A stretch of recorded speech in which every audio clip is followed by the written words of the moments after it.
What's up, everybody? Welcome back to Twisted Life of TV. I am Poetry. You are here for another recap and review. This time we are doing the movie Sinners. This is a spoiler review. A spoiler review. If you have not seen the movie yet, then turn this video off and take your butt down to the theaters before it actually leaves. May 1st is the last day that they will show this movie in the theaters. So get off of her right now if you haven't seen it, and go on find you a Showtime in your neighborhood and get your butt down there and watch. I'm just saying. I went twice. I wanted to go another time, but I may not go another time. I do know that if you have HBO Max, they already have it for pre-order on there. It will be a paid movie, most likely $19.99 or $24.99 when you watch it. They also have the DVD movie set on order for pre-order. So far, the only two places that I've seen it is Walmart and Amazon, child. You can get the DVD by itself, $24. You can get the Blu-ray, I think maybe $20-something. Or you could do like I did. I got the Steelbook. I don't even know what the heck the Steelbook is, but I got the Steelbook. It includes the 4K movie, the Blu-ray movie, and also a digital copy of the movie for $39. I have pre-ordered it, and yes, I ordered it from Amazon. Okay, whatever. Okay. So, I hope I could do this movie justice. I really hope I can. I talked it up big when I was in my live stream the other day. I did not get to go see it in 4X. The theater was not capable of streaming that movie in 40X like they had promoted, so I ended up just going to see it in IMAX, and I didn't realize how much I had missed. I am doing this solely off of memory. I have no real notes. I have some notes only about the actors themselves, but that's about it. Sinners is set down in 1932 Mississippi Delta, in Clarksdale, Mississippi to be exact. Ryan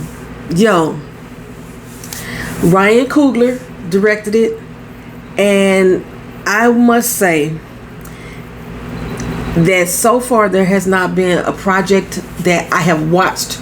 There's a lot of projects that he's done, but that I have watched that I was like, that was horrible, that was bad, he need to go back to the drawing board. And I realized that every movie, with the exception of his docu-series and maybe some short films, every movie since 2013 has starred Michael B. Jordan, with the exception of the Black Judas. Black Judas was actually a King Brothers project, and Ryan Coogler got included in that, so that's possibly why Michael B. Jordan was not in the Black Judas, because that was originally by Shaka King and his brother. I forgot his brother's name. But as far as like a Ryan Coogler project through and through, Michael B. Jordan has been the star of these movies since 2013. The oldest being that I remember is Fruitvale Station, all the way up until now to Sinners. But he's done Fruitvale Station, he's done Black Panther, he's done Creed, Black Panther 1, 2, and 3 is coming up. He's done Creed 1, 2, and 3. Something else he's done. He's done a lot. He's done a lot. I don't know why this combination works. It just does. It just does. It's almost like SZA and Kendrick. You put them together, they gonna make a magic. They gonna make hits. They gonna make magic.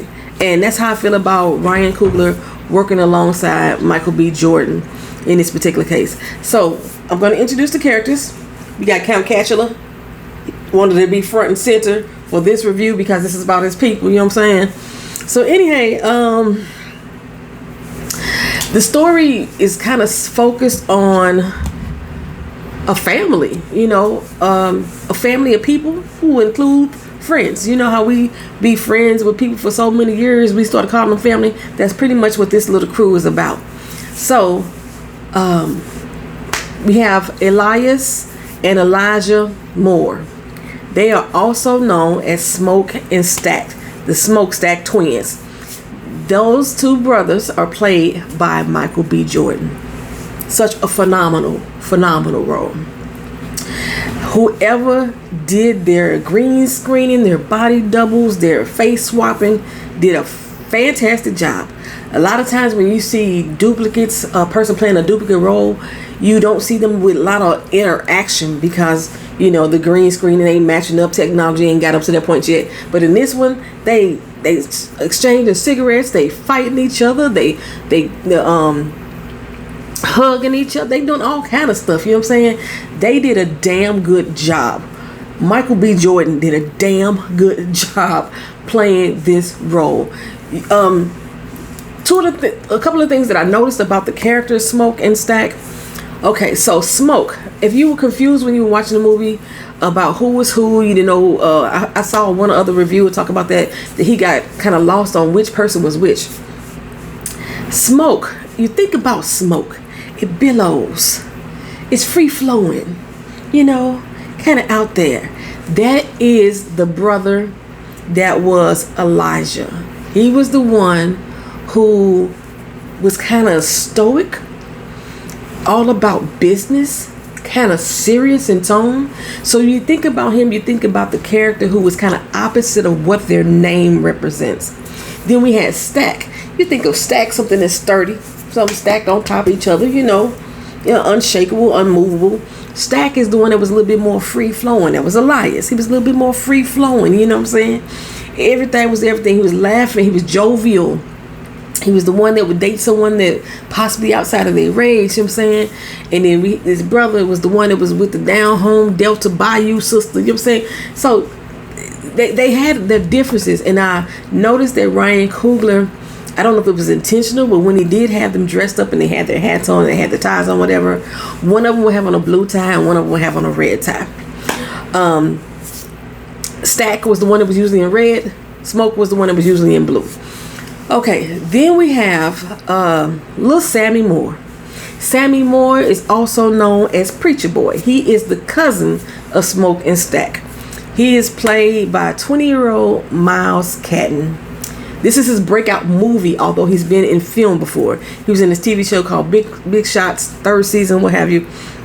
And he has performed on stage as a singer with many gospel people, gospel artists. I think her, also he sung with her before on stage. He's been performing as a singer since the age of 12. That boy has a voice. It's so soulful. It's that call me home type of voice. And one of the things that in this movie, all the vocal performances were actually performed by the people who did it. So when Miles did his song, Traveling, yes, that was performed by him. When Pearline did her song, Pale Pale Moon, it was performed by her. When Remick did his song, what was it? I just called it Robin. That was performed by him. He even did his own dance moves. He learned that Irish jig, baby. Okay, so then we had Mary. She was played by Haley Stanfield. Haley Stanfield is also an actress and singer. The first movie I remember her in is Pitch Perfect, but I know she started in movies or film before then. And then she had some of my my favorite pop songs that I like. I love her. Then we have Slim, played by Delroy Lindo. I love me some Delroy. The first movie that I remember seeing him in was Crooklyn, but he had so many movies underneath his belt. I can't even begin to go down the list of his accreditations. But Crooklyn was the first movie I remember seeing him in. Then we have Miss Wunmi Masaku. Okay, she played Annie. Annie has got to be one of everybody's favorite characters. She's a British actress, and she was on the TV show Luther, the 5th season. I love Luther. They were starring Idris Elba. I did not watch the 5th season. I think they canceled it and then they brought it back like a couple years later or something like that. I didn't watch the 5th season, so I still have to watch it, and I'm gonna get to see her in action on Luther. She also played Ruby in Lovecraft Country. There was another horror-based film starring Journey Smollett and what is that boy name? Why I can't remember his name no more. The one that just got in trouble with the girl Grace Jabari. Jonathan Majors, Lord Jesus. Okay, yeah. So Ruby, she was playing Ruby on Lovecraft Country. That was like a horror-based TV show as well that I didn't watch either. She also played in Loki. I didn't watch that TV series yet either. And then she was also in the Deadpool and Wolverine movie. I watched that movie. I do not remember her character at all. I don't remember her in that movie, but I only watched it once. I'm only going to mention this next person, Saul Williams. He's a fellow poet. He was Sammy's daddy, the preacher. His role was kind of small but significant at the same time. And he, if y'all best know him, he was the one who played Lynn's boyfriend on the TV show Girlfriends. Then we have Miss Pearline, baby. I was seduced Pearline. She was played by Jamie Lawson. She's the one that did that song Pale Pale Moon. She was the one that was Sammy's love interest. She was also in the movie The Woman King. She was one of the king's wives. One of the many ones that had contention with Viola Davis' character. She was also in the Batman movie. I think she also ended up in the Penguin movie. She played Michelle Obama in the First Lady movie. Yeah, so she's had her feet wet. You know, she got a lot of movies under her belt too. Then we have Miss Grace Lee Jun Lee. I remember her on the TV show Quantico. That's the only thing I remember her from. She has goo gobs of movies under her belt as well. Then we have Yao. That's what he goes by. He was the one that played Bo in the movie. He's a Asian actor. I want to say he lives in the Bay Area, but I want to say he's from Singapore. He has maybe about 4 or 5 movies to his credit. Most of the other 4 are foreign films, which I've never heard of. But this is his breakout role. Okay. Then we have my boy Cornbread. I don't know why, child. Omar Benson Miller. I don't know why I thought this man was one of the Whitakers. I thought he was Ken DeForest Whitaker, Damon Whitaker, and Ken Whitaker. I thought all his life I have thought this man was a Whitaker. He's not. He's best known for his role on CSI Miami. Y'all know I love me some good cop shows. He was on CSI Miami. Mr. Cornbread, go ahead on now. And then we had Remick. He was Jack O'Connell. He is a British actor as well. Now, I think I told y'all about, I was watching this movie on on Hulu, and called Trial by Fire. It's about this old racist redneck ass dude who I didn't want to root for, but I ended up crying in the movie about because of all the shit that was happening to him. You know, he was accused of killing his daughters, and the movie is based on a true story. He acted his ass off in that movie. He had me feeling for this racist ass dude in this movie. You know, I don't want to tell the whole movie because it'll give away. If it's still on Hulu, y'all have to see Trial by Fire. Not only did Remick do a good job in that fucking movie, he's the main character, but he did a damn good job in Sinners as well. Oh, now I didn't look up the names of Bert and what was Bert's wife's name? I apologize, I can't remember her name, but I didn't look her up. So yeah, child, I spent the first 13 minutes just telling y'all who these people were. So the movie, like I said, it's 1932. And it starts off with Sammy. He pulls up to this church. He is drenched in blood. This blood soaked. He is so torn down and so battered and bruised. He got claw marks going across his face. Just, sweat and blood just mixed all on his skin. His clothes are just heavy with the night that he had before. He walking into this doggone church. He pigeon-toed, his butt tooted high. He just it's like he ain't got no type of understanding or clarity about where the hell he is right now. But he had promised his father he was gonna go to church, right? So that's how we open up. Then we go back the day before, and it really fucks you up when you realize this whole movie took place in one day, for the most part, with the exception of Sammy going to the church and then something that happened in the after credits. But for the most part, this movie took place in one damn day. So we see Sammy. He on the cotton field. They sharecroppers at this particular point, and they picking cotton. He up doing his work. He go up there and he greet his mama. She out there doing laundry.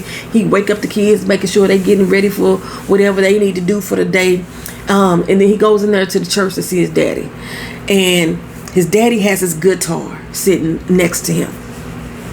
And his daddy like, look here, I need you to be of the Lord. Is pretty much is what he's trying to tell him.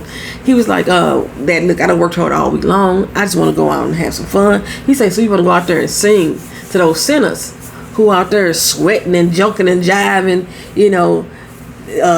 not doing their work and, depraving their women, depraving their men, depraving themselves. That type of speech. You know how the holy rollers do. And he's like, Daddy, I just want one day off of being the preacher boy. That's pretty much it. Just one day off.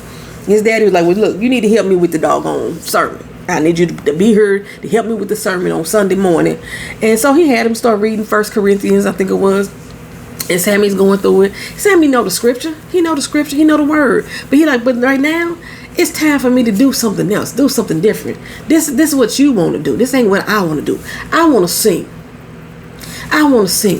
So we have the opening credits coming in, and the opening credits is basically telling us the history of people in different cultures that sing, and they know how to talk to the ancestors or connect with the ancestors as they're singing. In African culture, they call them the griots. You know what I'm saying? In Native culture, it could be the ones who are leading the powwows, the drummers and stuff like that. In Yoruba culture, they the ones who doing the ring shots and what else? What other cultures I can think of? I think in the Asian cultures, they also have people who just sing. In African American culture, people who out here singing in old Negro spirituals, they will be considered, ones who could talk to the ancestors. Because sometimes you hear somebody singing, you don't know why it is, but they calling to you.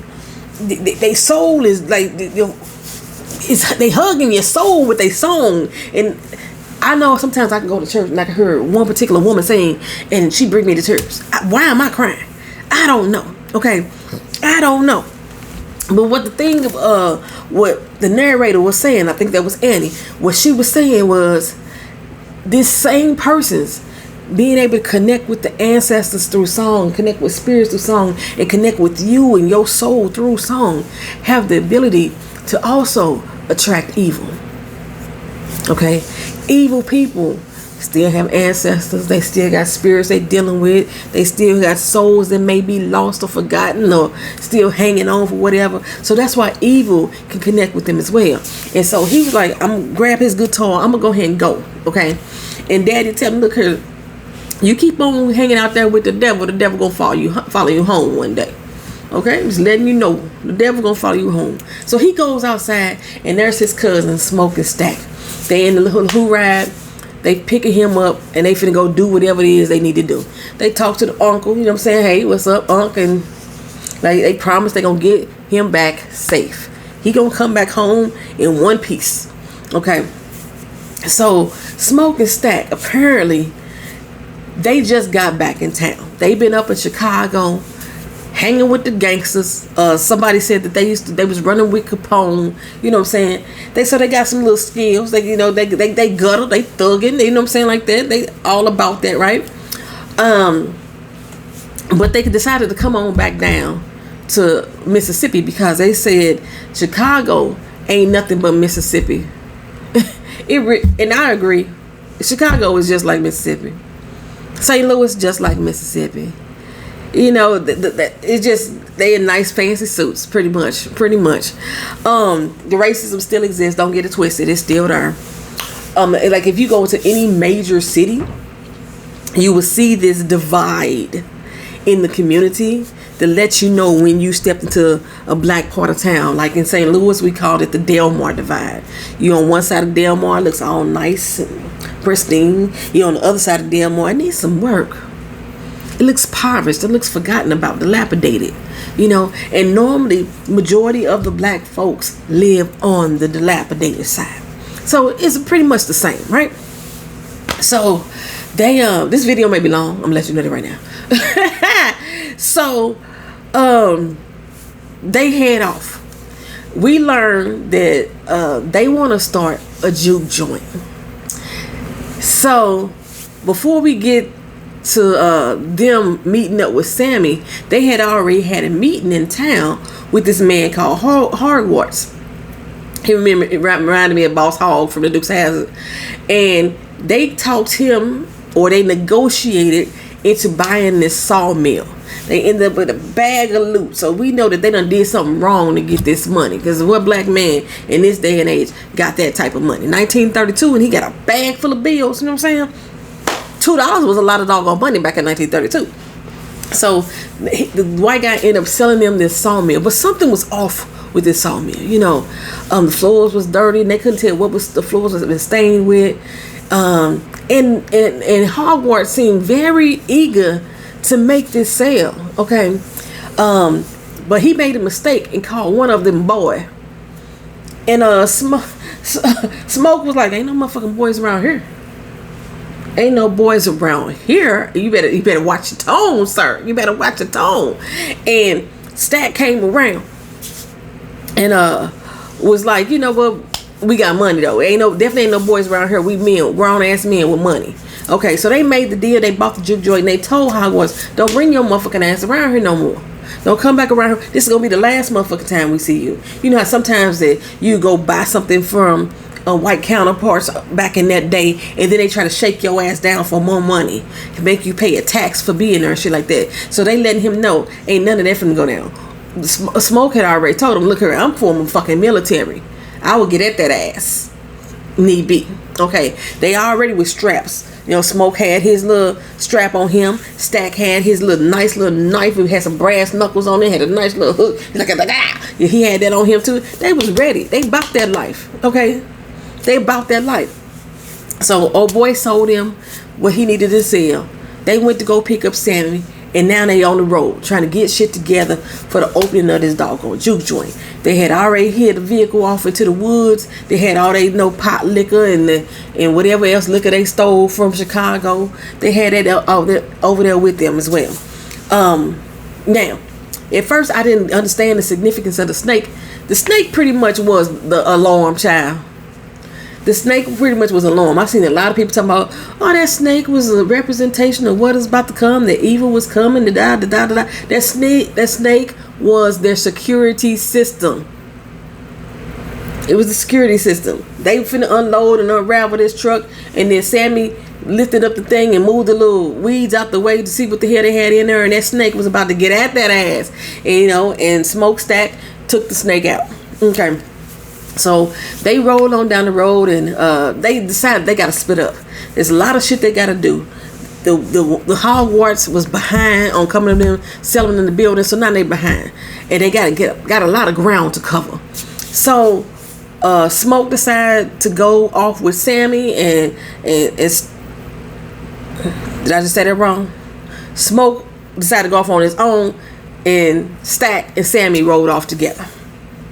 Okay, so I think I'm gonna say this out of order. I don't remember. I might be saying out of order, but anyway, as Stack and Sammy was riding, you know, they start talking about the music and the guitar that he had and where he got the music from, and he was teaching him on how to pleasure a woman and this, that, and the third. And I always wonder how men had that conversation with their sons. Do they just lead them out there bad and not tell them how to do it? I always thought that men practiced on the peach. I always thought that, you know, or I heard a peach or a mango, because I heard that the flesh feels like a woman. So, you know, that's what I heard. So I always thought that that's how they did it. But he's basically telling him, you know, hey, all women got this little button, turn that shit on. I'm saying, do it nice and gentle. And then he was explaining that, you know how you lick an ice cream cone, you don't try to go in all hard and shit. You go in nice and gentle because you want to savor the taste. You know, it tastes good, but you don't want it to end. So that's what you got to do. That's what you got to do. So he was giving him a little instruction, and Sammy was taking this all the fuck in. He was taking it all in, okay? So they get to the train station, and while they was on the train station, you notice a lot of separation of the black and the white while at the train station. You know, when you first come off the train, you got a lot of the white patrons. You go further down to the end of the dock. That's where all the black folks hanging out. You know what I'm saying? It was like a big ass club. Everybody hanging out. And Slim, who say Del Orlando, was down there on his harmonica, just getting it in, baby. Just getting it the fuck in. Okay, I'm gonna skip here for a moment. I'm gonna go on over to Smoke. Where Smoke went into town. And when he's in town, he has to find somebody to watch his truck. Because remember, he got all this liquor in the back of this truck. He had to find somebody to watch his truck. So he asked this young girl, you know, watch this truck for me. And he negotiated a price with her. And he was kind of lowballing her ass at first. But he wanted to make sure he taught her a lesson about money. When there's money involved, when there's numbers involved, they could always be negotiated, right? So I offer you 10 cents a minute to sit here and watch this doggone truck. Don't take that first offer. Negotiate what you think you worth. So she was like 50 cents and he was like 20. And they finally negotiated on the price. He just taught her a lesson of negotiation, because in this particular town, in this particular day and age, that's usually what it's about. If you go to any community outside of most major, I can say most major cities, because you can go to most Chinatowns within the United States and you still can negotiate like this. You can go to most flea markets that are usually ran by a lot of black people or usually have a lot of black vendors, and you can negotiate. I know I used to negotiate in the Slauson swap meet. I used to negotiate when I was up in Chicago at that swap meet up there. I haven't been to the one here, but you know, the power of negotiation. I did a lot when I was like in Caribbean islands. I would negotiate everything. Japan. You know, you can negotiate your prices for stuff. And it's almost an insult to some places if you don't negotiate. So, Smoke, he had to go inside the doggone grocery store. And inside the grocery store is where we meet the Child family. He first encountered Lisa, the little young girl. And she got so much too, but it's so true to form. If you've ever met anybody from Asian person from like the South, from the Delta, or from the Bayou, Lisa embodied that character. She embodied that character, and it seems kind of weird to hear because they talking in that Creole or that deep Southern drawl, and it throws you. I'm like, I just find it so endearing. No, I just find it so endearing. Anyway, so in town, while he's in there trying to negotiate, getting some fish for this juke joint. They want to serve food.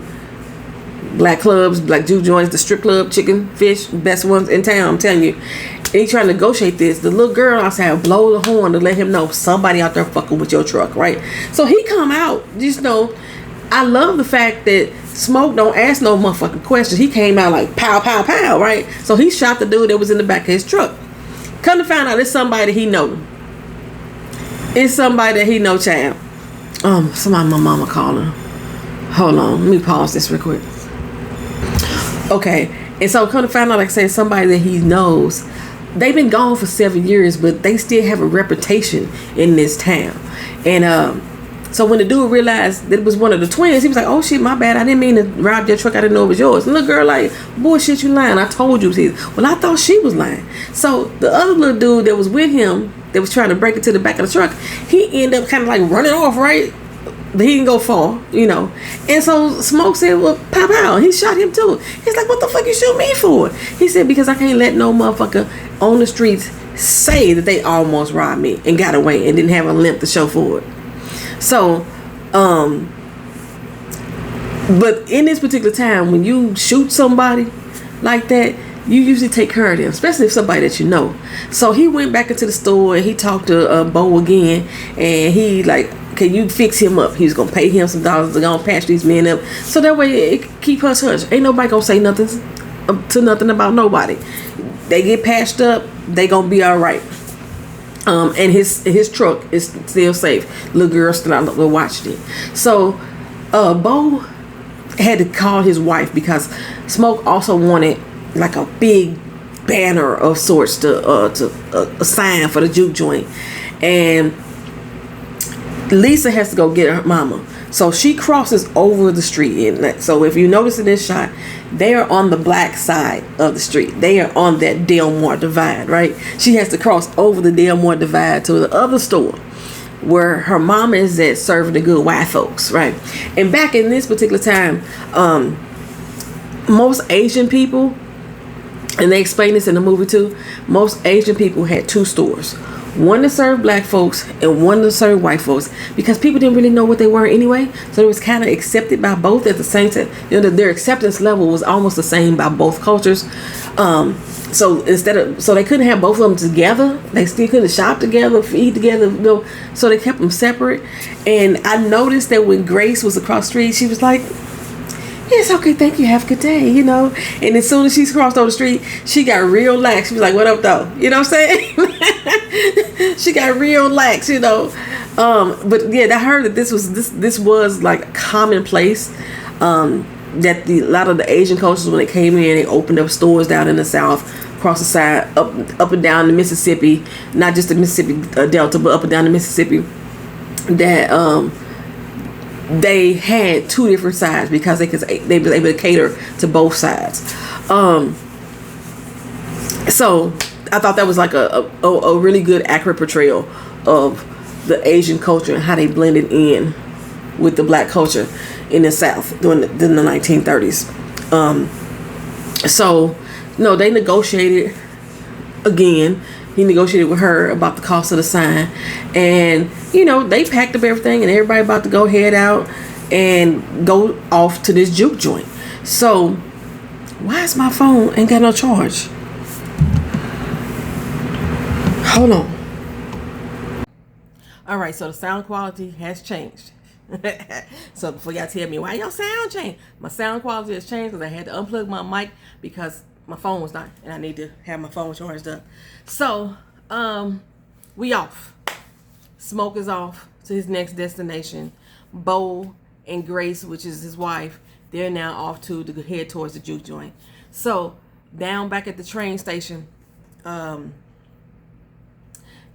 negotiating with Slim as far as whether or not he can come play at the juke joint. You know, he's been at this one place that he's been playing at for the past decade. He got longevity there. He want to keep his longevity. But one thing that Stack got that them place ain't got is that Irish beer. He got that Irish beer and that Italian wine, and Slim loved to drink. Okay, so while so he finally agreed, and I'm skipping over the points because this, like I said, it's gonna be long. He finally agreed to actually play for them. So they all getting happy, you know, they playing. He got his harmonica going, Sammy on the guitar and everything. And while he's announcing, "Hey, everybody come on down to the joint tonight. This gonna be the spot to be at," right? Sammy catch eyes with Pearline in the crowd.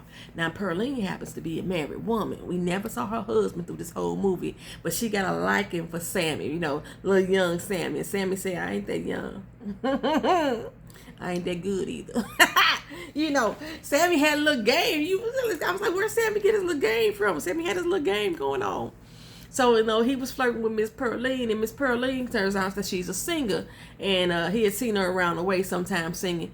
And, you know, he hoped she came on down to the juke joint tonight so he can get to know her better. Well, after that down there, you know, while Stack is up there telling everybody where to go and where to be, and it's gonna be, you know, get your sweat on, get your dance on, get your eat on, get your freak on, you know, have a good time tonight. There's this woman who's staring at them, and Sammy notices her like, "Hey, this is a white woman over here looking at you." Stack knew exactly who it was. Well, Mary, turns out this is somebody they grew up with when the twins' parents had died.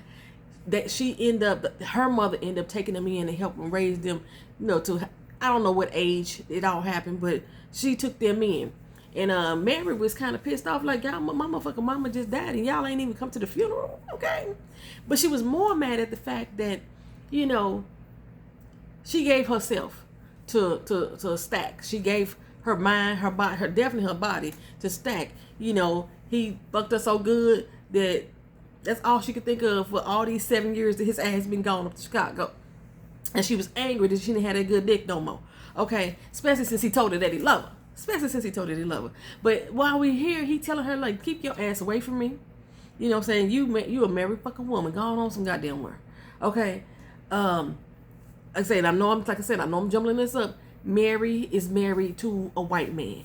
a white man that pretty much have kind of, it sounds like Stat kind of orchestrated her being with this white man. And it's dangerous for Mary to be on this side of town, on this side of the tracks, because Mary is biracial. Her mother's father was a biracial man, so she still has that, that one drop of blood in her that makes her biracial. So if the white man that she is married to realizes that she's not pure white, child, she could lose her life. She could lose her life. So he was very concerned about her being on this side of town. He was trying to get her away from him, even though he loved and cared about her so much. He was trying to keep her away from him so that she could live, she could survive and live on. You know what I'm saying? But she didn't want that white man. She didn't even want to be white. She wanted to be with him. That's all she wanted. But they have this contentious relationship that's back and forth. And she's like, I just need you to recognize who the fuck I am. I'm the woman that you love. We're soulmates together. That's basically it. And he won't admit it this time. He's still trying to push her off and ignore the fact that this is the woman that he wanted to be with in front of his face, right? So then we go out there with Smoke. Smoke is out there deep in the Delta, runs up on this little store. I don't know what kind of store to call it back in the day. Runs up on this little store, and there's a little grave site that's there. You could tell it's of a small child, and he's like, "No, Daddy's home." So apparently he lost his baby, and he's putting flowers down on the grave, and just being there, being in the presence of her spirit. You know what I'm saying?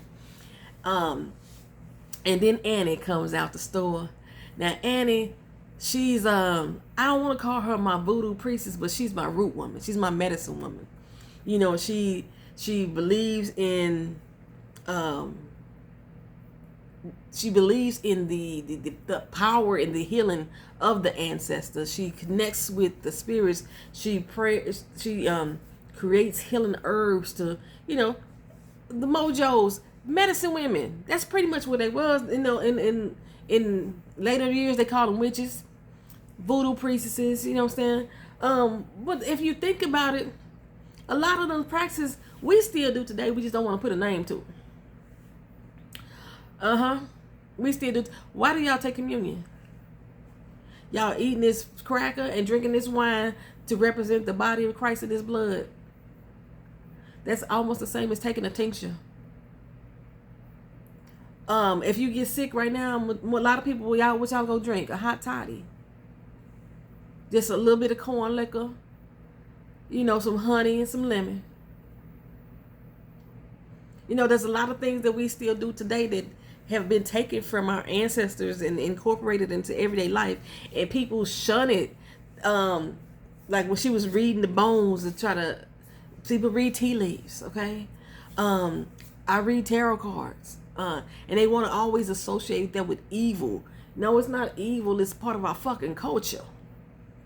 Okay, when you got sick, you go call on Big Mama, see what kind of herbs Big Mama got in the house. She didn't always go to the store and go get some Dr. John's off the shelf. Big Mama whipped something up for you. Okay, it's the same principle. It's the same principle. Some of y'all just want to be so fucking holier than thou that y'all don't understand, or y'all want to acknowledge that these are traits and that have been carried on through our ancestry over time. Okay, anywho, well, of course everybody loves them some Annie. Annie is she's in tune with her spirituality. She's in tune with she represents like the pureness of black people, so to speak. She still talks with her southern drawl, her she's supposed to be from Louisiana, I think it was. So she has her Creole dialect, and a lot of the Creole dialect, even though it was mixed with French and African dialect, different African dialects, we still consider that to be one of the mother languages of us here in America. Almost like with the Geechee language, so it's like a mother language for us here in America, for our ancestors. Since we don't have that direct connection with our ancestral languages from the motherland of Africa. But yeah, she's just a big, bold, melanated sister. Just natural hair and just prideful. You know what I'm saying? Love me some Annie. Loved me some Annie. I loved that character. I related to her so fucking much. Well, again, Annie and Stack was and Annie and Smoke, they were once lovers. So he was the father of their baby, you know what I'm saying? And she like, boy, what you doing here? You know, she talk about the fact that, well, he talks about the fact that the whole time had left the Delta and been on the road and traveled the world, he had never seen no demons and no voodoo, hoodoo. He had never seen no spirits and stuff like that. But what he did see is money. He knew that money brought you power. She was in there making a sale, and the young kids played with plantation money. And I wish that we had kept that going as a culture. I understand the U.S. died the almighty amount of dollar, you know. I understand all that. But I would have loved for us to still within our people have kept that system, that monetary system with one another, so that way we could still have, even if we lost the dollar, even if we lost wages, we still can afford to buy things from one another. And it doesn't necessarily have to be plantation money, but still just some type of currency within the black race that we could have had and held on to. I wish we still had it. I really do. You know, we don't even barter and trade no more, for real. You know what I'm saying? One of the things me and my daughter was just talking about the other day is that, like, for one of her jobs, she's a rigger. She does rigging for 3D animation and things like that. And she has somebody who draws very well. So they are doing that barter and trade system. If he needs something rigged, she rig it for him. If she needs a drawing, he'd draw for her. And there's like no money exchange, just respect of each other's skill set. And, you know, yeah, they don't do that no more. They don't do that no more. I tried to do that, I think in my first pop-up shop. One of the young ladies she had something that I really liked, right? And I was like, you know, I tried to barter with her, like, I have this product that is equal in value to me, you know, would you be willing to exchange, and she was like, no, nah. I was like, well, it wasn't like it wasn't something that she didn't like, you know, because she ended up buying it from somebody else. Like, her pride hit her so much that I guess she felt like she couldn't even buy it from me. She ended up buying it from somebody else. And I was like, oh, I see you got it. She's like, oh yeah, I couldn't find you. I was in the same spot, child. You ain't got to lie, Craig. But I'm saying we don't barter like we used to with one another. I mean, today we still can create our fucking a monetary system that outside of the U.S. dollar that we can use with each other. You know what I'm saying? We can still do it. Anywho, child. Damn, this video long. But okay, so Annie gonna cook the fish. She gonna cook all the food. We talked about like her prayers and her chants and her whatever, keeping him safe these 7 years that they've been gone, and how did he know that wasn't her prayers that did that for him? And she had made him this little necklace filled with like a little concoction of mojo, and that he's still wearing it. He believed some kind of way. He still had faith in that. He never took it off, right? So we get down to the crux of the movie here, and now we got Stack, Sammy, Slim. I'm skip over some points, I know, but they riding on down. They got to go pick up Cornbread now. Cornbread is working on the plantation again. They negotiate with him to get him to come down there and pretty much be security. You know, check the people at the door. And now everybody's together. They all arriving down here at this juke joint. They finna get it together so they can get it popping. Everybody's showing up. It's a good damn time. You know, music playing, the lights is going, fish is frying, everybody's happy. But the problem is a lot of people in there playing with the plantation dollars. And Stack, he good with it, but Smoke not. Smoke is like, we can't make no fucking money like that. It's gonna take us about 2 months, and then we're gonna be out of cash if we keep this up. You know what I'm saying? they made a lot of fucking money off the plantation dollars, which only a lot of them like had different store names on them, so you could only use them in certain stores and everything. But again, that's how Annie ran business, and Stack was cool with it. This Smoke wasn't. I told you, Smoke is the more business one. So the music is going. The one thing about this doggone movie, the music is soul enriching. You feel it, especially if I went to go see it in Dolby the first time, and the Dolby usually has better sound than the IMAX, because it's more crisp, it's more clear. IMAX seems to just be a little bit more louder to me, but when I saw it in IMAX this time, there was like songs and conversations that was happening in the background of the music or in the background of the conversation that I didn't hear the first time. Like the whole time that they was riding over there, Slim was telling the story about him and his group that they used to be with, and how they how one of the members ended up getting killed, and he was describing how the man was lynched and hung at the train station, and you hear it in the background. Like you hear the argument between him and the white man who was stringing him up, and the lies that was being told on that man. And then when he was dying, you could hear him strangling on that rope. Woo, child. That was emotional. Emotions taking me. Yeah, it was emotional. But that's how I felt about these scenes and these songs and this music. So, we got Delroy Lindo, he's playing, and they're gonna have a battle of the band. So they got like different artists coming up and playing, right? Pearline, she came on through.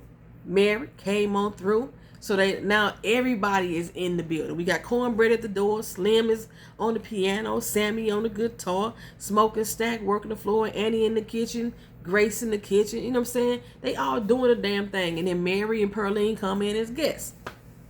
Okay. So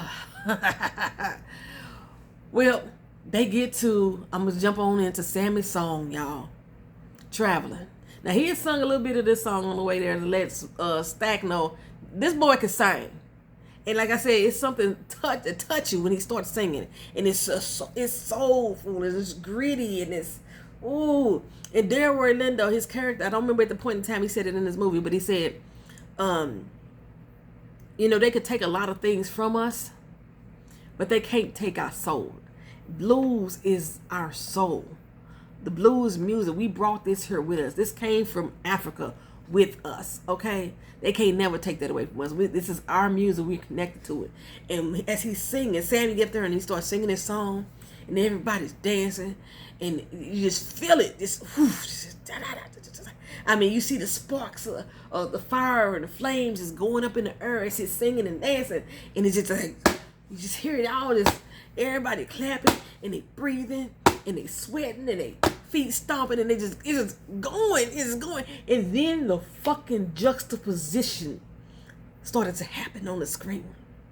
If you don't know what juxtaposition means, it's when you have a kaleidoscope of things that all happen at the same doggone time. You know what I'm saying? So while Sammy is singing, he's one of those people that has the ability to connect with the ancestors, to connect with the spirit with his voice. Baby, let me tell you, Sammy's song was cooking. It was cooking. Everybody was in the juke joint joking, okay? When the juxtaposition happened, the first thing we noticed was an African drum came through. It was right in perfect rhythm and time with Sammy's voice and his notes. And then after we saw him, then we saw the African dancers doing the belly rolling and all that stuff, the drums, the dance, the natives, they were there in their full mask embodiment, and they dancing and powwowing and all that stuff. Then you see the break dancers, they came in like they was juxtaposing different eras of music, of black culture in music, right there, right with Sammy's song. And he's still singing his song and still he's still doing his thing in the back. This I don't know why I'm here. He was like, go on, Sammy. I was like, go on, Sammy. The second time was so much better, child. The second time was so much better. And they doing all this, right? So, like, you got the hip-hop dancers coming in. You got the ballerina coming in.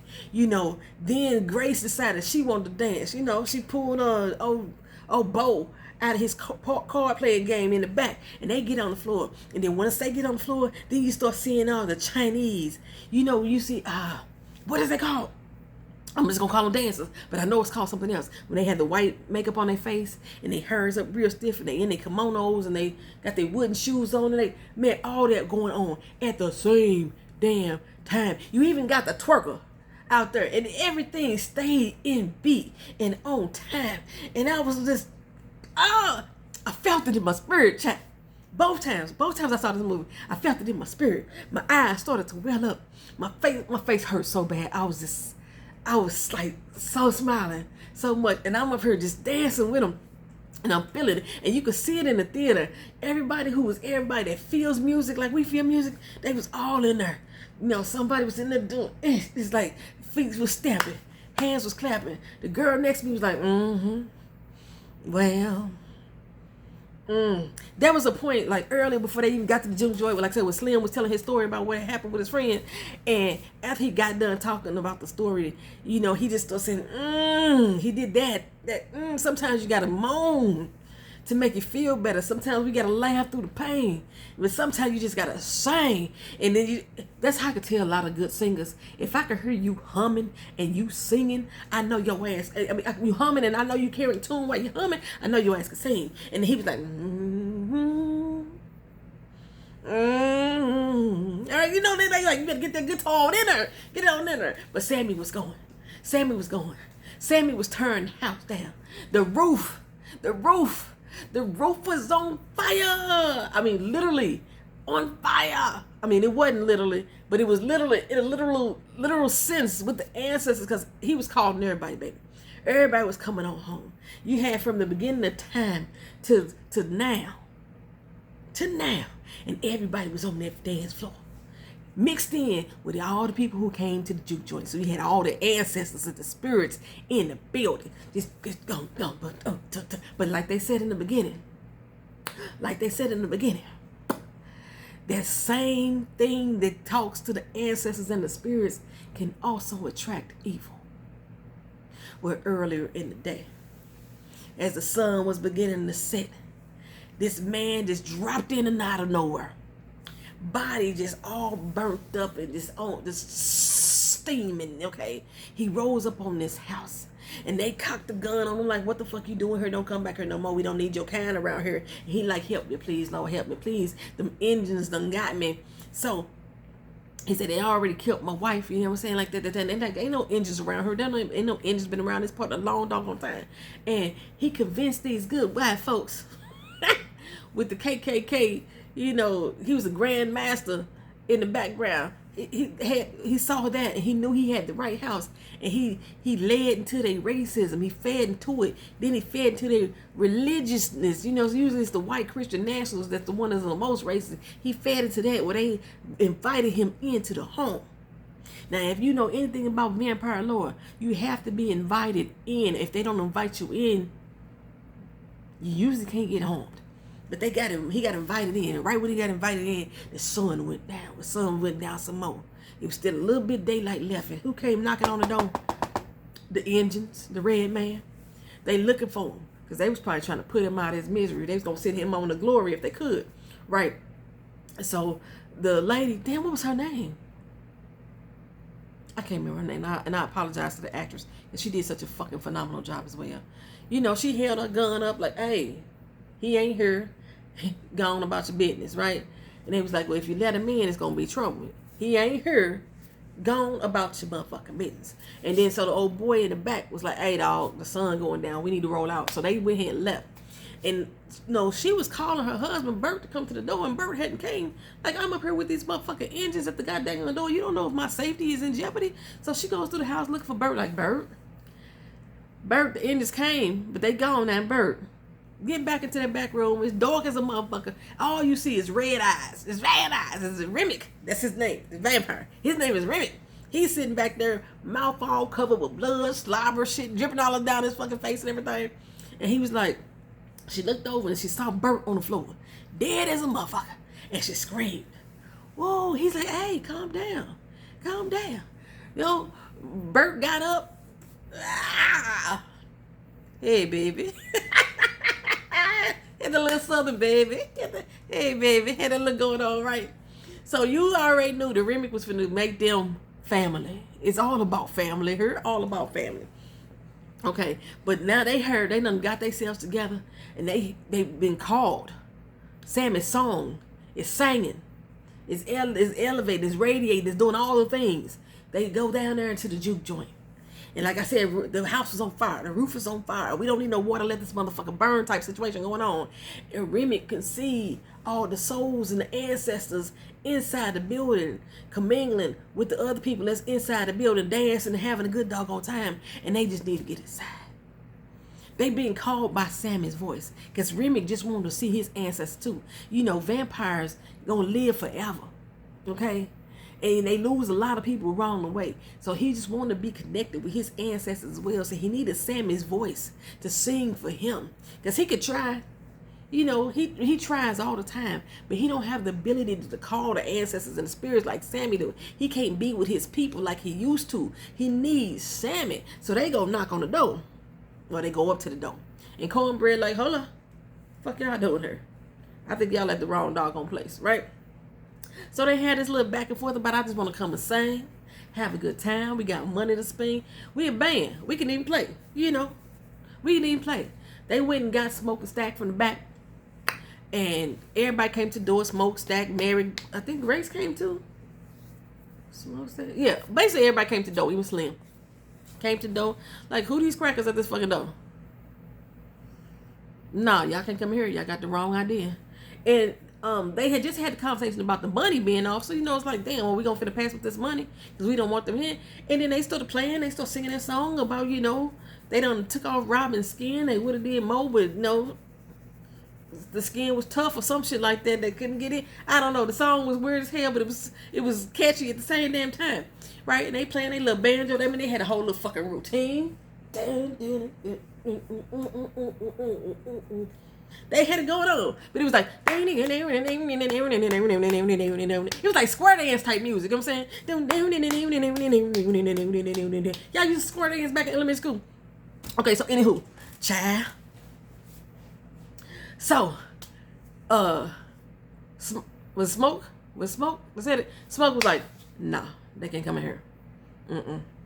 We don't need money like that. They can't come in here. Because what if one of us stepped on their foot? What if one of us looked their fucking women on? That's all it would take for hell to rain down on us. You know, you look at a white woman the wrong way back in them days, something definitely gonna go wrong, right? And Remy is like, okay, can't we all just get along? Can't we? How you let this white woman in there? He referenced Mary, and Annie said, no, she's family. Back the fuck up. Okay? She is family. We are family. You know what I'm saying? She family. So Remy is like, well, can't we all just be a family for one doggone night? You know? No, bro. Send you on a little way. So they decide they tried to go on their little way, and he's like, we're gonna walk away real slow. And they did. They walked slow as hell. They walked slow as hell. So Annie and not Annie, Stack and Mary, they was having a conversation about the money and then how they need to get paid and how the dollars ain't flowing correctly like they needed to go and everything like that. And so she convinces Stack to let her go out there and talk to them. You know, find out what they really about, if they really got some money and would they be worthwhile coming into the building. So she go out there and talk to them, and you know, it was first they were singing. It was what I'm saying. It was kind of drawing her in, but it wasn't like Sammy's song. It wasn't that type of draw. But she was intrigued, and she was like, okay, y'all wasn't that bad. So I just want to come here and see if y'all good people and all. You know what I'm saying? And they was like, you know, we got gifts to give, but this gifts that you ain't gonna appreciate because you hurting and you grieving because she just lost her mama, right? So they talked to her about that, and she was like, you know, how did y'all know? She felt heard, she felt seen, she felt connected to, and everything. And they had money, they had gold, child. It's gold in them their heels. They had gold with them. Now, Mary had never seen that type of money before. She's like, what kind of money is this? This gold. It still spin the same. Okay, so while she talking to them, a woman, what is her name? Damn. She was rubbing on Mary's shoulder. Mary like, what the hell? Why she touching me like that? She didn't want to seem too obvious, but she was like, why she rubbing, caressing me and stuff. And it was so, if somebody was trying to put you in a trance type situation, that's the way that they talk. They were very soft spoken, even keeled, in their delivery. But then all of a sudden, Remy started dripping saliva from his mouth. Every time he get hungry, he start dripping saliva. And she like, what the heck? What's wrong with you? Okay. And so she was like, wait a minute, let me get up, let me go. Y'all ain't some good people. Y'all need to get the fuck on. She pulled out the little gun that Stacker gave her. She's like, y'all need to get the fuck gone. Get gone and go. Okay, I'm finna go back into where I'm at. My people, right? So she starts to walk away. Baby Remy came, woof, hopped on her ass. Took a bite out of crab.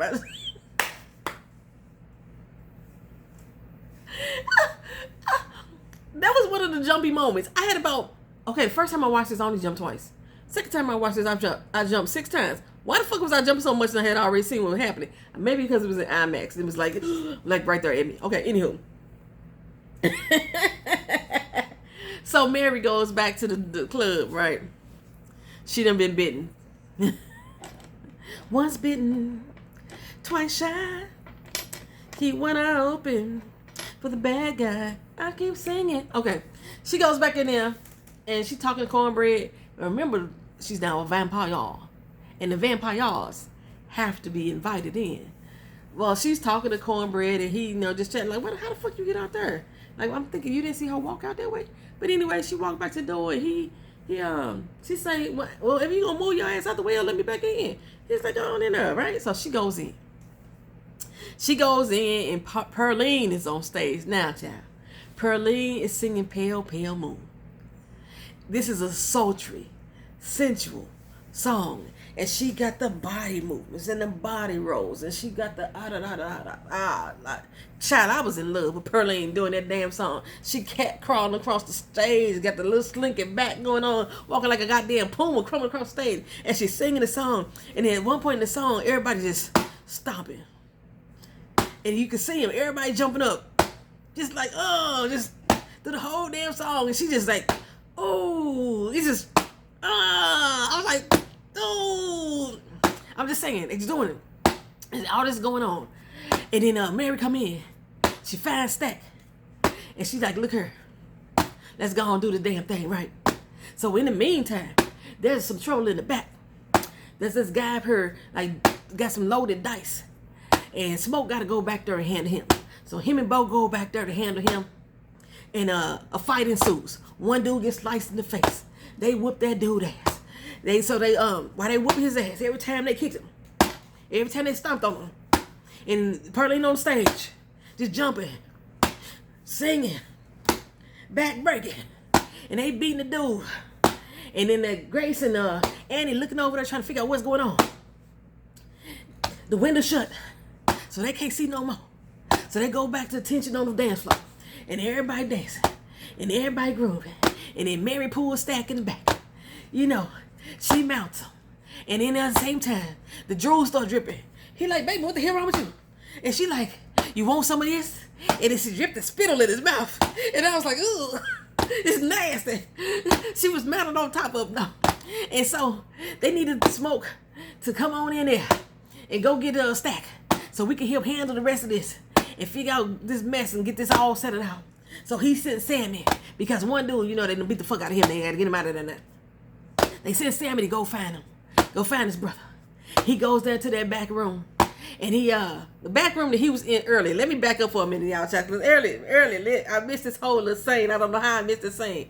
So Sammy found the button, baby. Him and Miss Pearline went on into the back. Her husband didn't come with her tonight either. they went on the back, and after he did a little Sammy song, you know, everybody was feeling themselves. They was feeling real good. So she had him on the back, and you know, he was about to break her off. And so she getting up on the table, she's ready for him, like, let's go, I'm saying. And Sammy dropped down to his knees, and he found that damn button. She was like, hold up, let me shower first, let me bathe, let me do something. He's like, nah, girl, I just want to taste you. And Sammy tasted heaven. He found out what heaven tastes like. And he sent her soul to the fucking ancestors just for that moment. It was longer than the moment because Sammy was in there doing this damn thing. I was like, okay, Sammy. It was... we all cheering on Sammy. Even Stack had to go get Grace like, hey, check out little cousin there. She was like, oh, he doing the damn thing up in there. So anyway, they in the same damn room. They in the same room. And Mary, she on Smoke. I mean, she on Stack. And she riding like, you know, a bronco in the doggone rodeo. You know, she just riding them, right? And Sammy come up there and he opened the door because the door only locked from the outside. And so since they in there, the door can't lock. And he goes in there. Is it a different room? Might be a different room.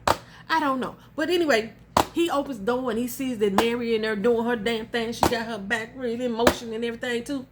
And so he shuts the door. And he was like, I ain't finna bother him. He goes back over to Stack and Smoke. And Smoke is like, where my brother at? He said, he in there. He getting some noogie. He said, I don't give a damn what he doing. So he goes back to the room. Opens the door. And he sees Mary chowing down on Stack. She's having a good dinner. And she ain't doing the fellatio. She eating for real. She got all in the neck. And Smoke is like, what the fuck? You know what I'm saying? She turns around and he lights her ass up. I told you, he don't ask no questions. Shoots her ass. Bam. You know, she dead for a hot second. Only a hot second. And he like, you know, Smoke Stack is on the ground like she bit me. Because she bit me. The blood just gushing out of the damn body and everything. And Mary gets up. Ride, Sally, ride. She gets up. And she says, oh, we gonna kill all you motherfuckers. And she runs up out of there, right? She was gonna get the rest of the team. She needs the rest of the team. She's a new vampire, so she ain't new to this, you know. I mean, she ain't true to this yet. And everybody like, what the hell? So Slim is out there like, oh, everybody's time to go. It's time to go. I don't give a fuck where you going, but you gotta get the hell out of here. Made everybody leave. So everybody going outside to the cars. We still don't know what's going on at this time. And you know, Annie's like, what the fuck happened? You know, she questioned Sammy, and Sammy told her that she said, we gonna get all you motherfuckers. He said, what you mean we? We? Okay, so they Annie's like, oh, we need to get his body outside. And Smoke is like, we not taking my brother outside. We not taking him outside. So they had this little argument, this back and forth about what to do with the body, and they locked him in the door while they figure out what's going on, what to do, right? And then Annie let him know, hey, I thought this was a Hank, but that's a vampire, okay? Well, we got to stay inside, and we gotta get ready, okay? Bo and Grace was like, hey, we need to get the fuck out of here. We came here to help him with this juke joint. We didn't come here for this shit. We need to go. Okay, so Bo was like, fine, I'm gonna go out there and I'm gonna get the car. Now earlier, Cornbread was already gone because he had went out there to go pee and he hadn't came back yet, right? So now when Bo going out there to the car, Cornbread walk up like, hey, y'all gonna let me in? And they was about to let him in, and then Annie said, what the fuck you need to be let in for? You know, and so now everybody like, ooh, Annie knows something. Annie knows something. She was like, you been here all doggone, you big and bad as a motherfucker. You bigger than everybody here. You 6'6" tall. I learned how tall he was when I was reading IMDb. He's 6'6". You know what I'm saying? Yeah, you bigger than everybody up in here. What the hell you need to be let in for? You can just push past any of us. He was like, well, motherfucker, I don't want to be rude. You know, so they going back and feed. He tell her to shut the fuck up. You know, take your Louisiana country by you ass on some goddamn work. And they going back and forth and what have you. And then he kept on saying, I need to come on in. This man has been good to me. You know what I'm saying? He said, well, fine, fuck it, just pay me. Okay? But when he said, pay me, let me see if I can do it. Let me put my arm up. You know, instead of reaching your hand out for your money, he just kept the hand real close. Because if he put the hand inside, he couldn't go inside. So he had his hand like this. And he kept doing it, but it was down by his waist. So I just had to show you on camera. And he Smoke finally realized something is off with this motherfucker, right? And so he went to go reach for his pocket to give him the money. And Annie like, hey, be careful. Be careful. Okay. Oh, she thought it was a Hank at first. She didn't think it was a vampire at first. She's like, be careful, be careful. He reached for the money. As soon as he reached for the money, Cornbread snatched his motherfucking arm and snatched him outside. But, you know, Smoke is a quick draw. He blasted his face. Whew, blasted his motherfucking face off. Cornbread looked like a good vampire at first, but now his face all blasted the fuck off. Same thing with Annie. Annie looked cute at first, but then she got blasted up. She had bullet holes out through her ass. So, he was able to shoot and get Cornbread off of him.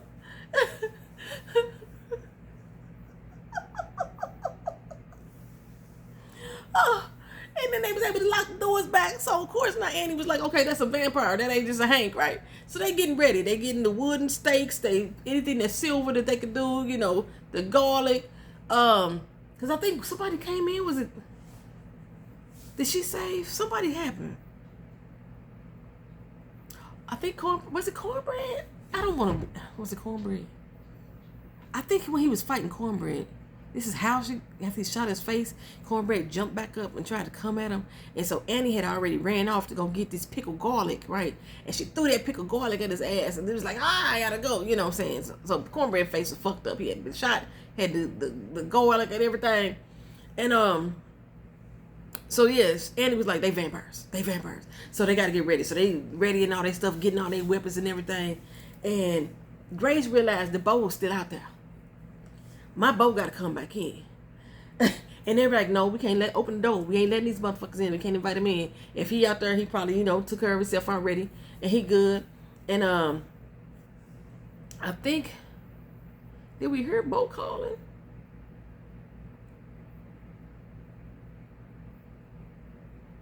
I don't know what it was. I don't remember what it was, but something happened inside where they was getting all their stuff ready, and they found another body in the back that had was bleeding out. And they was like, well, who the fuck bit him? Okay, all the vampires gone. Everybody gone out the building. They ran off and stuff and everything. So now, everybody got to eat this fucking garlic.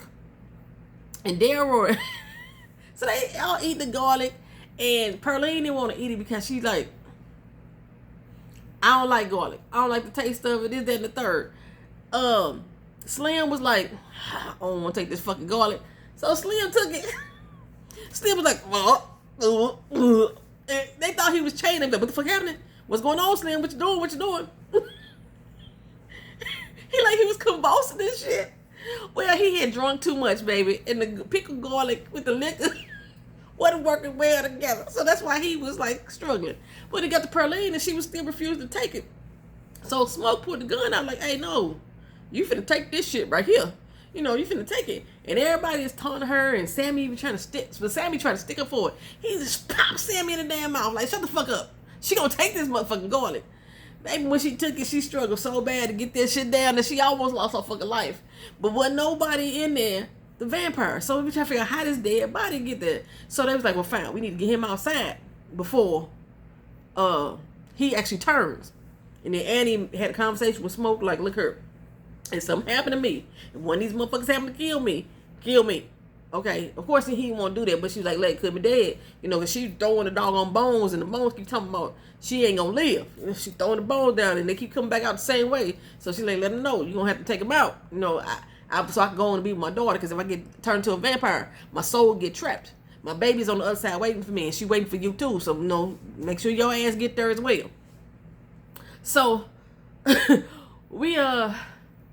they got his body outside, and then Bo walks up.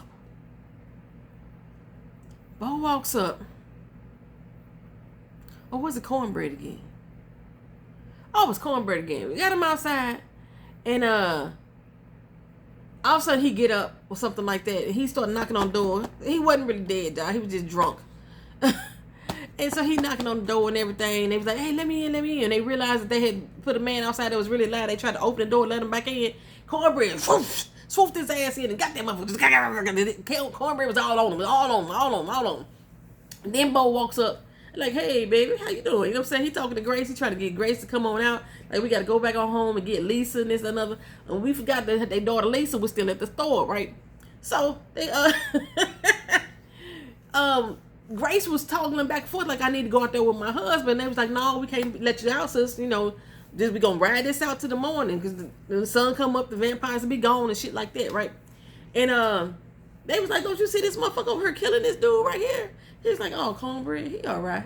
You know what I'm saying? He turned around, he had a big gas mark in his back as well. So, child, they end up shutting the door on Bo and Cornbread, early me. And the new vampire that the Cornbread just created. And like I said, they ready. But Grace is antsy. She paced around. She like, look her. What's up? If you ain't gonna let me out. They kept trying to quiet her down. So then Grace was like, fuck it. Come on in, motherfuckers. Thousands of people were so mad at Grace that she invited them in. But I agreed with Grace. What the fuck are we gonna do? We gonna stay in here all goddamn night and let the rest of the fucking town be killed? My daughter is back there in that town. They gonna go back and kill everybody in town, and then we come out to what? Nobody. All our loved ones gonna be gone. They gonna eventually get us too. Eventually, they gonna kill every fucking body. So no, we gonna fight. And Smoke was like, nah, we ain't finna do that. She said, ain't you a soldier boy? Toughen the fuck up. You just up here shot 2 motherfuckers who's trying to steal your fucking pot liquor in the back of the damn truck. They done killed your goddamn brother, and now you don't want to fight? Okay? So, when she said, come on in, motherfuckers, they gave Remick the okie dokie smoker to come on in. Now, before then, they was out there having a good damn time. All the dead vampires was out there just dancing and jigging, and Remick had they had look the ding ding ding ding ding ding ding ding ding ding. They had the Irish the ding ding ding ding ding ding ding going, and Remick was out there dancing his ass off. He was doing the Irish jig, and he was doing the double and the triple entendres and all that. That's not the entendres.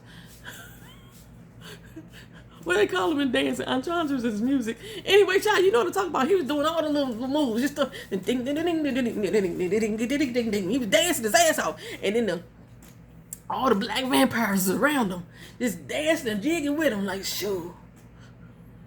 Then they had a routine.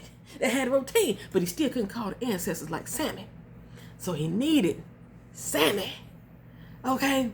And they was telling him, look here, I know who you are. You want to be free. You could be free with us. You could be a family with us. All your pains could go away. We could all kumbaya together. I just need little Sammy. Say, fuck it. If you don't want to, I'll let y'all go if y'all just give me Sammy. Okay? Something about being able to walk and talk with the ancestors is appealing to him.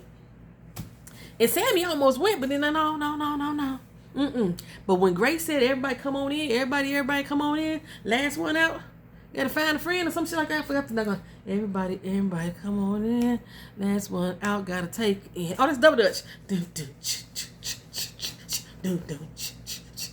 Anywho, child. So, it was on the popping.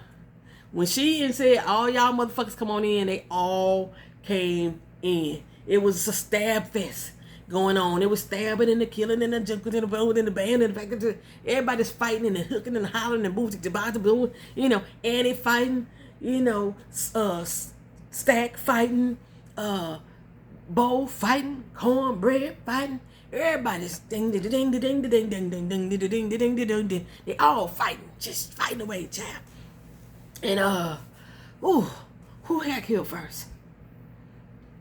Grace had that Molotov cocktail. She tried to throw it at their ass, and then Remick knocked it away. And then somehow she got caught on fire, and she went up there and stabbed somebody in the heart. That's all you saw. Grace was like, ah! And she was steady, you know, she stayed in that motherfucking heart. It's burning. It's burning. While everybody else is around stabbing and fighting and killing and stabbing and fighting and killing and stabbing and killing. Oh, child. It was a fight. It was a fight to be had. They got Annie. Child. They took Annie out, and then it was Smoke. No, it was Stack, his own brother, that ended up killing Annie. Okay, now from what I recall from a lot of vampire lore, vampires like to have witches because it makes them hybrid. It makes them more powerful, and they consider Annie a witch. So when Smoke took her life, oh, they was mad. Like, you done fucked shit up. You done fucked up the game plan. They got Pearline, child. They got Pearline. She got killed. Who else was left? It was pretty much Bo and Sammy. Not Bo and Sammy. Sammy and Smoke left. Of everybody that was fighting and the hooting and the hollering and everything, and all the vampires that was left. And Pearline, she was able to push Sammy out in a way. Now, Pearline didn't die. She turned to a vampire, but we didn't see nobody kill her. I don't remember. Y'all let me know in the comment section if y'all remember if somebody killed Pearline. I don't think Pearline died. I don't think her vampiric ways. Oh, wait a minute. She did later. She didn't die in that moment. When they get outside and they fighting still. Remick has got his hands on Sammy. He baptized him in the water. His long fingernails, his whole fingers like razors, just up against Sammy's face like this. Just knocking him back in the water, pulling him back out. I was like, they even baptizing the fuck out of Sammy's ass, right? So Sammy start to pray, down in the valley deep. Oh, that's not that right. That's not right. The Lord is my shepherd, I shall not want. He maketh me lie down in green pastures. Is that the way he said? I think that's the prayer he was saying. And then Remick started quoting the prayer too. He said, I know the scripture too. His family was killed brutally, and their freedoms was taken away, and so we get a little bit of history about Irish, how they treated the Irish people and how they ended up enslaved or indentured servants as well, and how relatable some of our past is with one another, and how we connected as family, how we all became family, and he just needed Sammy to be added to the family. Okay, so but while he out there trying to baptize them in eternal fire, Smoke come out, and he put first Sammy hit his ass with that guitar, baby. Sammy hit his ass with the guitar. Remick was fucked up. He hit him with the guitar, and the guitar had a silver plate on the front, and he had a big ass silver plate coming out of his motherfucking head, and the silver really only kind of slowed him down for real. So he took it out. It was just it was good special effects. The makeup was good. Okay, so when Smoke stabbed him in the heart, right? Wooden stake to the heart. And now he I got this fucking silver in my head, got this stake in my heart, and they were out there long enough for the sunrise. When the sun started coming up, all the vampires were screaming because they was already grabbing their head from the silver bin in the Remick's head, and everybody felt it. It was all connected. They all could share each other's thoughts and shit like that. Remick even know how to speak Chinese because he said some little nasty shit to Grace earlier. And the sun came up, and it was fire festival, because everybody was catching on fire and going up in smoke, everything going up in smoke.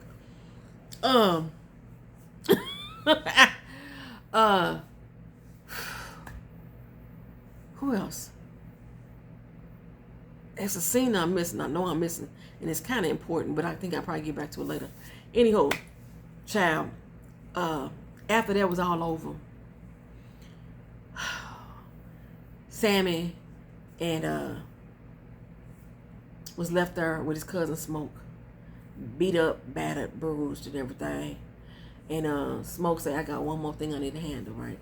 And he had this trunk, and him and his brother had this trunk of Tommy guns that they had. It probably was used up there with the mafioso up there in Chicago, right? He had one more thing he had to handle. So he set up shop there, and the clan came back, Hogwarts. One of the things that Remick had told him that this was all their plan. They had planned on killing them anyway. So even if he hadn't came there and killed them, they was going to die anyway. The clan, the house, the sawmill that they had bought from him was a fucking slaughterhouse. And earlier he was talking about the nasty stuff on the floor. It had been somebody's blood and they had guts that had spilled there.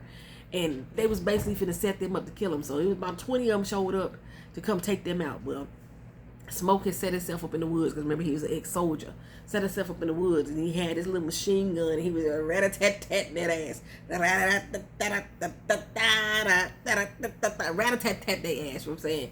And he killed them. And he killed them good. Even Hogwarts, you know, was like, oh, fuck you, nigger, fuck you, you know. And he was like, okay, give me a cigarette. But somehow in the gunfire and the back and forth, Smoke got hit, you know, pierced I guess something that is an artery, lung. What's right there on the right side of his stomach? What could he pierce? Kidney?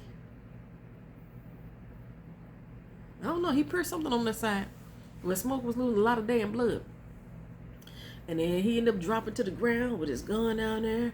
And old Hogwarts big ass was still talking shit and da-da-da this and da-da-da that. And, you know, he didn't just like say, pow, you know, kill his ass there. He said, he unloaded that motherfucking Tommy gun in his head. Killed him dead. Killed him dead.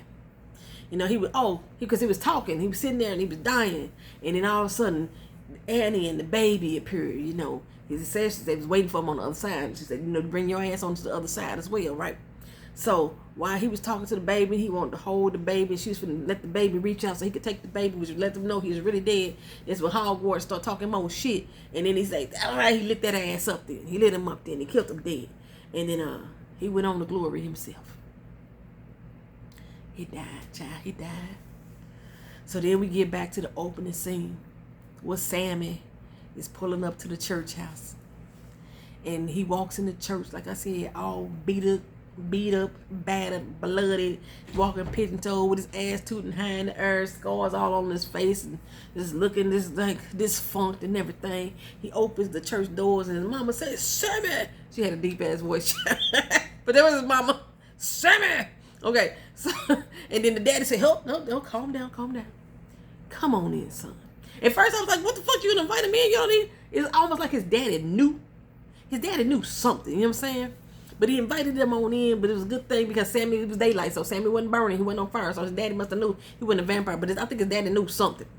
He let him on in, he didn't ask him, you know, how you get this way, he didn't ask, you know, what can I do to help you, let me heal you. That's all he wanted him to do was put down the damn guitar, let the guitar go. Let it go. Let the guitar go. You know what I'm saying? Next thing we know, we see Sammy walking up out the damn church or driving down the road, and he got the guitar tatted close to his heart. It was a piece of him now. And he left. He had told his cousins earlier that he wasn't gonna stay there on that damn plantation. He was gonna get the fuck away from that plantation, and he was gonna go on somewhere. He's probably gonna go on up to Chicago. They tried to talk to him and go into this little black town called Mountain Bayou. I need to look that town up. It was like one of the first settled towns by bougie black folks, and he wanted him to go there and be safe. And he's like, no, I need to leave and be free, just like y'all was. Y'all motherfuckers left and went to go see the world. I'm finna leave and go see the fucking world too. And so then we have another little juxtaposition, another little change of, and we got Sammy, 60 years later. Okay, so he's like 80 years old now, and he's still a blues man. Got the song going, the juke joint jumping, and then the juke joint name was Pearline. I didn't even notice that to the second movie. He got the band playing, and at the end of his set, he sounded so good. At the end of the set, the bouncer come in like, hey, we got some people that want to come in. You know, I told them we was closed, but they offered $200. Is that all right with you? Child, come to find out it is Mary. Oh, Mary, don't you weep. Mm-hmm. Mary and Stack. Like, what the fuck happened?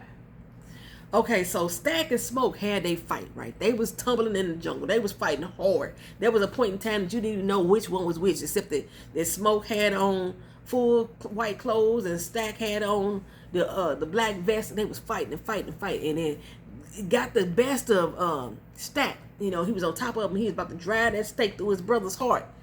And then the scene cut. So he didn't know what the fuck had happened to him.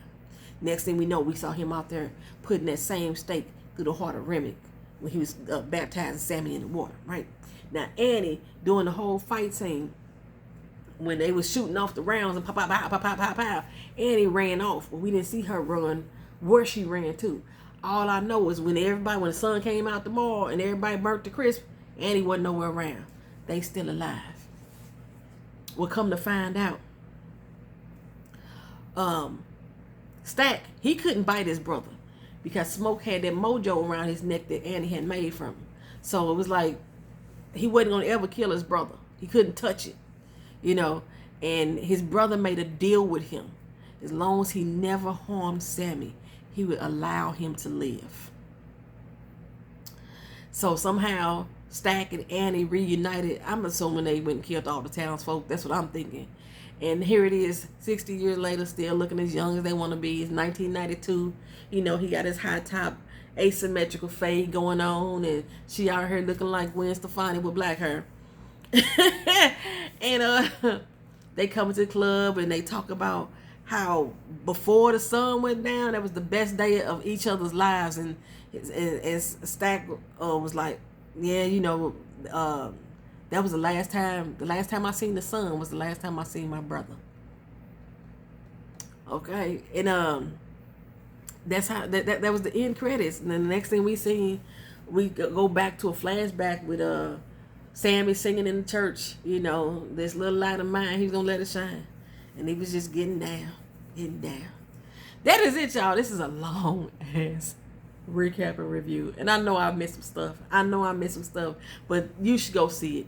But like I said, I pre-ordered it already. And when it hits HBO Max, I will show it on my Discord. So if you are not a Discord member, you need to go to my community page and hit one of them damn links and join up to become a Discord member or friend or what have you, so that way you can watch it with us. Thank y'all for being here. Thank y'all for watching. Like, comment, share, and subscribe. Peace.